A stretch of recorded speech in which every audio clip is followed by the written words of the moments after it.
And the International Energy Agency, or the IEA, has lowered its forecast on global renewable energy for the year 2050.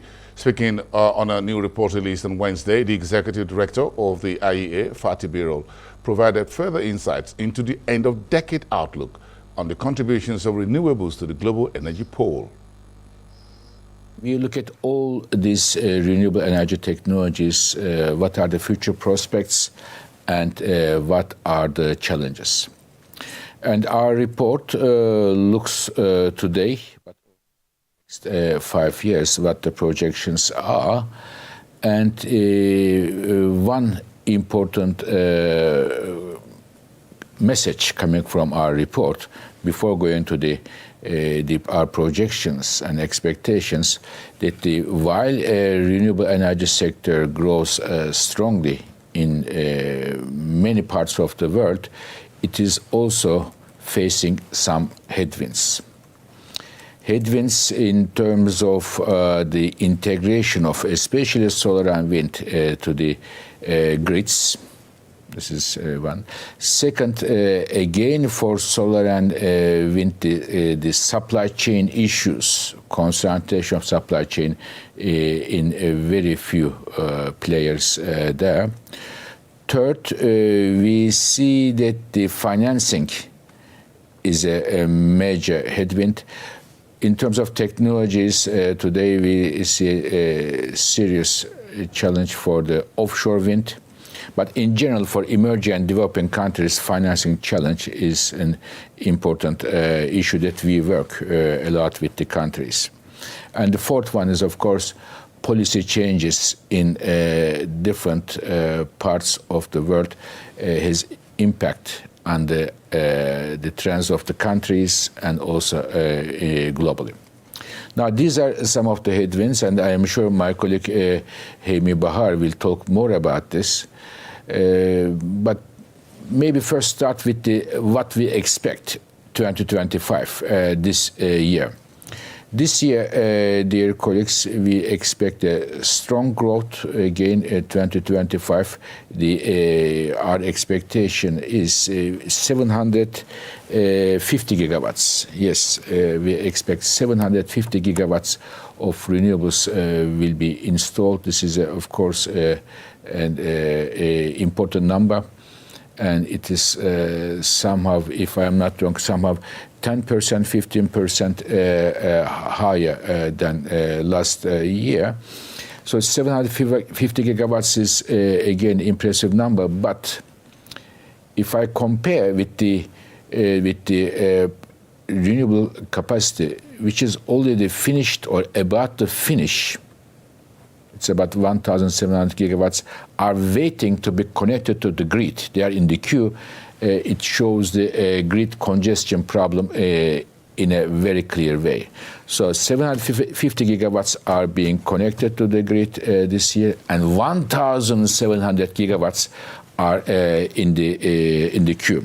So this is something, of course, we need to take into account, the grid issue that IEA has been for all energy sources highlighting for some time.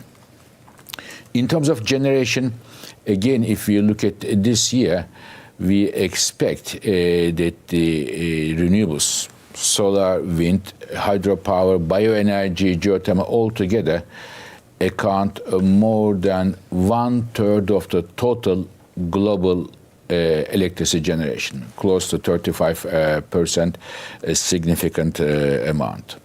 So this is the 2025, our expectation. Of course, we look at the future. We look at the future, and based on current policy settings, we expect a strong growth of renewables, 4,600 gigawatts. 4,600 gigawatts. It is double what we have today, and maybe even more impressive if I put it from the perspective that the 4,600 gigawatts is equal to the total electricity installed capacity of China, EU, and European and Japan, China, EU, and Japan put together. So 4,600 gigawatts is equal to China, EU, and Japan put together. Very impressive, very impressive. So where do they come from? So solar. Solar is the dominant contributor to this 4,600 gigawatts. It is more than 80% of this 4,600 comes from solar. Why solar? First, it is the cost issue, low cost, lowest cost in many areas, and also quick to install. And also the permitting times for solar is much faster, and installations are much faster because people need electricity as soon as possible. So where in terms of countries, there are already, we talk all the time, the established economies, established markets, but there are some new players emerging here in terms of their contribution to the solar push, such as Saudi Arabia, Pakistan, and some of the Southeast Asian countries such as Indonesia, Vietnam, and Thailand. They are all contributing to this strong growth coming from solar. As for wind, we see a strong growth as well, but especially on the onshore wind, because offshore wind expectations, my colleagues Hemi and his team, he has a great team working on these issues on a day-to-day basis. All the numbers, all the projects, all the investment we follow very close around the world. Our expectation of offshore wind is much less optimistic this year compared to previous years, mainly as a result of financial difficulties that some of the companies are facing around the world. One technology I want to highlight here is geothermal energy.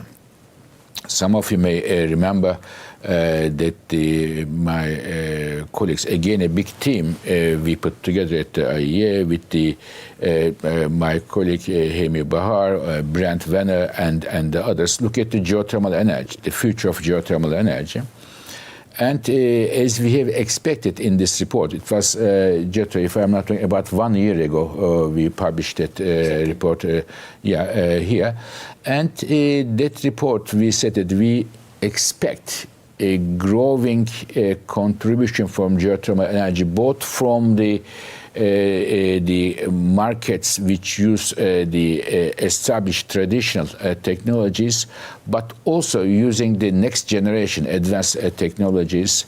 And here our expectation was spot on.